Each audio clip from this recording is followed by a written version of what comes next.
অশান্ত বাংলাদেশ, প্রতিবেশী রাষ্ট্রে হিন্দুদের ওপর আক্রমণের ঘটনা বারবার প্রকাশ্যে আসছে।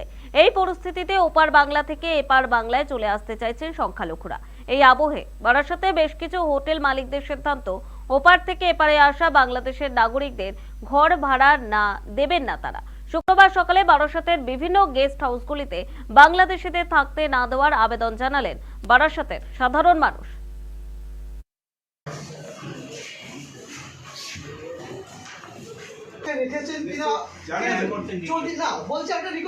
তাদের কাছে আমরা অনুরোধ নিয়ে এসেছি যে কোনো বাংলাদেশি তাদেরকে ভারতবর্ষের কোনো জায়গা নেই, আপনারাও আপনাদের হোটেলে কোনো রকম তাদের জায়গা দেবেন না। আমাদের হোটেলে আমাদের বললো যে আমরা বিগত বাংলাদেশের হিন্দুদের ওপর বা যে আর কি রকম সাম্প্রদায়িক যে আর কি জিনিসগুলো হচ্ছে, অত্যাচারগুলো, সেইগুলোর কথা মাথায় রেখে অন্য হোটেল কি করছে আমরা জানি না। আমরা বিগত মোটামুটি 1-1.5 মাস ধরে কোনো বাংলাদেশি সিটিজেনশিপ যারা আছে, হ্যাঁ, তাদেরকে আমরা হোটেলে আমরা রুম দিচ্ছি না। এটা হচ্ছে আমাদের বলতে পারেন যে একটা প্রতিবাদের ভাষা।